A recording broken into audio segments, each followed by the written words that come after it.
Assalamualaikum dan salam sejahtera. Nama saya Aznawi dari Global UTHM. Kita bertemu lagi ambil okay, untuk chapter kaedah penyampaian pembelajaran dalam talian ni. Panjang betul. Okay. Jadi sebelum ni kita dah cover 2.1 pembelajaran teradun sokongan dan 2.2 pembelajaran teradun gantian. So sekarang kita cover 2.3 MOOC yang disukai ramai. Okey, jom MOOC. Okey. So MOOC. Okey, MOOC ni comel je nama dia. Okey. Jadi MOOC ataupun Massive Open Online Courses. Okey, ni memang kata dah trend lama. Okey, trend lama. So dia adalah kursus terbuka atas talian secara besar-besaran. So nama dia pun massive kan. Okey. Kita boleh akses melalui web dan dia menawarkan penyertaan tanpa had. Sebab ada platform, dia tawar ikut platform lah, EDX, macam kita ada Moodle. Satu kelas boleh masuk 300,000 ke 1,000. Macam kelakar lah. Tapi itulah bendanya. Okay, orang boleh belajar. Okay. Dan UTHM pun ada modul MOOC. Boleh carilah Google. Ni yang sebelum ni lah. Sekarang ada yang baru. Nanti dia akan buat. Okay. Okay, so perihal MOOC. Mari kita cerita sikit. Besar sikit. Okay. So MOOC dia menggabungkan dua jenis bahan kursus, iaitu tradisional dan moden. Dan kita anggap dia sebagai forum interaktif lah yang menggabungkan komuniti akademik. Orang kata student, pensyarah dan sebagainya. Okay. Okay. Dan dia mula berkembang sejak 2012. Dia start glamour 2012. Dan dia ni orang kata just kita sharing knowledge yang universiti ada je kat orang. Kita nak showcase lah apa yang universiti ada dah boleh ajar. Okay. Dan dia tak ada bawa certification, kelayakan rasmi dan tiada syarat kemasukan. Siapa-siapa boleh masuk. Ni yang happy tu. So kalau universiti yang gempak-gempak sekarang macam Harvard ke benda kan, yang UK, US yang hebat-hebat semua tu, kalau buat MOOC kau pergilah tengok. Okay. Dia free masuk dan orang kata lah baguslah untuk kita nak tengok dia punya standard, apa dia ajar. Yalah, rasalah sikit belajar kat overseas. Pergi tengok, banyak dan free. Okay. Okey, rugi lah tak tengok. Dan orang juga boleh belajar secara bebas. Okey, bebas tanpa perlukan habis. Sekadar nak jalan-jalan shopping, window shopping pun boleh, tak habis pun tak apa. Tak ada siapa marah. Okey, tapi tengok je lah. Okey. Kalau rasa malas tak payah habiskan, tapi elok habiskan lah, rugilah, rugi. Dan kebanyakan kursus percuma. Ni sedap dengar ni, percuma. Self-paced learning, maksudnya kita ikut kita punya masa nak belajar macam mana. Okay, masa kita, dan kita orang kata tak ada terkejar-kejar. Tak macam live session yang pensyarah biasa buat tu, yang budak-budak pening nak kena hadap kan 3-4 jam. Yang tu kesian lah. So ni kita relax. Ada masa buat, tak ada masa relax. Something like that. Okay. Dan dia boleh akses, sekarang dah maju. Dulu komputer je, sekarang dah boleh guna telefon dengan tab. Hampir semua dah ada apps. Jadi orang kata sekarang telefon pun dah cukup. Okay? Dah cukup. Nah, ni saya ulang balik. Terdapat kursus daripada universiti terkemuka dunia. Ni kita kena kita tengok. Rugi tau. Tak pergi. Sayang. Sayang. Okay, peluang ni. Okay. So, MOOC je tengok. MOOC. Apa benda MOOC tu? Okay, apa dia? Okay, ni saya kata tadi. Okay. Dia punya kelas kadang boleh sampai 100,000. Dia tengok platform dia tu lah. Dia boleh tanggung berapa. Kalau UTHM punya platform, Moodle rasa sampai. Ni rasa EDX ni. 100,000 kawan-kawan boleh masuk. Kalau subjek, contoh saya ajar subjek masak nasi goreng contoh. Okey, saya boleh tanggung sampai 100,000 student. Ada juga saya boleh ada, kalau kursus yang bebas saya boleh kenakan bayaran. Kalau dia suka dia boleh bayar. Ni macam orang kata iklan lah dulu. Macam tu. Okey. Registration open to the whole world. Semua orang boleh masuk. Semua boleh masuk. Okey, tak ada diskriminasi. So, courses semua online. Okay, tak ada face to face, online je. Dan dia macam kita ajar yang dekat universiti punya, betul. Sebiji. Tapi dia tak ada offer apa-apa kredit. Just orang luar boleh datang, tengok apa belajar. Okay. Okay, boleh usah-usah. Sama. Okay, sama. Tapi tak apa-apa sertifikat tak dapat lah. Okay. Ini platform-platform yang biasa ada lah. Okey, contohlah dia ada class size. Okey, macam saya katalah EDX. 300,000 lah. 300,000 EDX. Okey. So dia pasal brandable ni kita boleh brand lah. Custom analytic kita nak kadang-kadang bila orang ni monetize ni maksudnya duit lah. Monetize ni kalau ada kursus yang orang kata terlalu kritik, orang kata kursus yang kompleks, kita minta bayaran lah. Ada yuran. Mobile ni maksudnya ada apps ke tidak. Hosting ni siapa yang hosting? Self-hosted ke third party? So EDX semua ada, tapi saya rasa yuran tu macam mahal sikit lah. Sekarang Moodle, UTM ada Moodle. Tahniah kepada Encik Amy dan Dr. Sabaria. Moodle, kenapa Hemi pilih Moodle? Baru saya nampak hampir semua, semua dapat tik hijau. Kita ada Coursight, ada kekurangan dia. Udemy biasa dengar kan? Udemy dia tak boleh brandable. Tak ada custom analytics, Browser dan sebagainya. So sekarang UTM ada Moodle. Tada! Kita ada Moodle. So kakak boleh layari dekat mooc.uthm.edu.my. So ni Encik Hemi yang set up. Jutaan tahniah, hebat orangnya. Dia set up sampai siap. Dan kalau korang nak mengajar, nak share online courses dalam MOOC, Encik Amy sangat mengalu-alukan. Sebab kadang kita nak share, kadang ada orang dia suka share lifelong learning punya courses tau. Dia tak suka share pasal dia punya fakulti macam saya lah. Fakulti saya punya kursus, saya pun pening nak share. Share cara buat poster, cara buat video, cara masak, cara beli ikan. Kadang benda gitu orang suka nak share. So cuba tanya Encik Amy, boleh tak saya share benda-benda gitu? Kalau Encik Amy kata okey. Amy biasa okey. So ni micro credentials dah bertahun juga bertapak. Tapi di UTM kita tengah nak wujudkan. CAT punya orang dia sangat kerja keras. Tahniah. Apa benda micro credential tu? Adalah kursus jangka pendek berakreditasi. Yang ni ada sertifikat tau. MOOC tak ada tadi kan? So maksud ni berbayar lah ni. Ada yang free, ada bayar, tapi biasa bayar lah.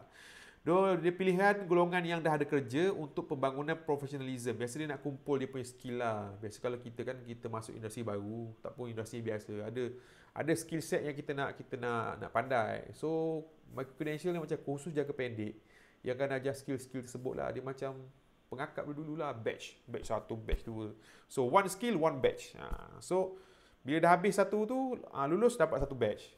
So macam dia kumpul lah. Kata macam kalau pergi macam pengakap dulu, kalau macam kadang kita pergi zoo kan ada yang batch yang jumpa rimau cop, jumpa gajah cop, something like that. Kumpul. Manusia suka mengumpul. Jadi memang dia guna sistem tu, psikologi kita lah, which is quite good. So kepentingan, kenapa penting micro credential? Dia boleh menggalakkan pembelajaran sepanjang hayat. Sebab macam biasa saya share, belajar ni tak pernah habis. Masuk kubur tu kan baru habis. Belajar tak pernah habis. Tiada benda kita akan belajar, which is quite good lah.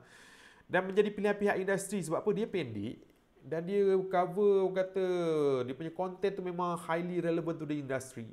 So kalau pekerja-pekerja dia masuk, staff yang mengajar tu dia akan cover benda tu detail lah. Dia tak macam yang degree kan banyak teori, betul ada sikit praktikal. Ni memang prap dia bagi. Memang kata highly relevant to the industry punya elements lah. So bila masuk, boleh dapat sijil, dia boleh layak digunakan untuk pembinaan kredit. Dia boleh guna untuk tembus kredit. Bukan Shopee Coin je boleh tahu. Yang ni boleh juga macam Shopee Coin. Tembus kredit. Tapi kos lagi rendah berbanding ijazah lengkap sebab dia lagi pendek. Boleh diakses oleh hampir semua golongan masyarakat. Dan menyumbang kepada pembangunan profesionalism. Contoh kalau anda ambil micro credential UTHM, dah lulus satu, dapat batch. Lulus lagi lain, dapat batch. Jadi boleh kumpul benda tu. Boleh kumpul masuk dalam CV ataupun kau punya resume. Bagus tu. Serius, bagus. Sambil-sambil. Harga pun tak mahal. Zaman sekarang memang zaman orang kumpul sertifikat. So ni one of the way lah. So inilah contoh ilustrasi dia. Encik ni dia dah kerja tapi nak tambah skill. So these are the skill yang dia rasa nak tambah. Dan kalau dia complete, dia akan dapat dia punya batch. Yang panggil batch. Ni batch, ada batch dia lah. So dia kumpul batch ni lah. Kalau macam kita orang kadang ada yang kumpul IR, TS, ada AR, SR banyak. So something like that. But this one is highly relevant to the industry, which is quite nice, quite nice, Seronok sebenarnya benda ni, So juga orang panggil, dulu panggil digital badges, micro certification, kamu macam pernah dengar kan, kadang diploma eksekutif, lebih kurang lah, yang tu lah, web badges, mini degree, nano degree, so memang dia orang main badges je kawan, seronok ni. Dapat je batch, satu batch, CJ sedikit, dapat. So bila kumpul ni, macam pergi zoo lah. Saya cakap macam pergi zoo lah. Jumpa gajah cop, jumpa beruang cop. Lama kau tak puas hati bila tak dapat cop yang cukupnya. Macam tu lah. Macam tu lah benarnya. Seronok. So macam nak dapat badges ni, Macam biasalah, dia macam kena buat tugasan, assignment yang diberi oleh pensyarah ataupun penceramah, kena buat, siapkan, complete. Dan kena hadir sesi kuliah seminar, kena ada rekod kedatangan. Lepas tu, bila dia tugasan dia biasa dia kena buat portfolio lah. Sebab dia orang bekerja, jadi dia kena buat portfolio profesional berkaitan subjek yang dia study. Dan dia lulus juga test ataupun apa-apa makmal ke bengkel lulus. Lepas tu dia ada juga hadiri persidangan, conference peringkat kebangsaan antarabangsa. Tu dia ada pamer bukti kecakapan, pengetahuan, mungkin dalam bentuk report. Okey, kita buat site visit ataupun interview. Dapat lah. Okey. Tu micro credential. So ni satu topik baru, gamification. Okey. So apa benda gamification? Dia bukannya game yang kita main PS4 kat rumah ataupun main Android game tu, bukan. Dia cuma menggunakan elemen, orang kata format atau taktik permainan, orang kata elemen gamification, elemen games tu dalam aktiviti pembelajaran ataupun aktiviti lain supaya dapat meningkatkan tumpuan dan juga penyertaan pelajar. Sebab bila game ni orang seronok nak buat, nak join. Dia jadi macam terkejar-kejar tau. Dia macam seronok macam kita lah, ngumpul banyak point. Sama je macam tadilah micro credential guna batch kan. So game ni kumpul point, dia lagi banyak, lagi seronok. Dia macam menarik lah, macam kita lah, kita kumpul jam G-Shock lah, kereta Hot Wheels lah, kasut, handbag, topi, sport rim, apa lagi kau kumpul, straw jeans, t-shirt, gadget, benda tu lah. Lagi banyak kumpul lagi tak cukup. Kelakar lah, tapi sebenarnya itulah psikologi manusia. Itulah psikologi manusia. Okay? Lagi banyak lagi tak cukup. So, dia guna kita punya psikologi tu untuk buat gamifikasi. Okay, sebenarnya games tu dia develop pada konsep macam tu lah.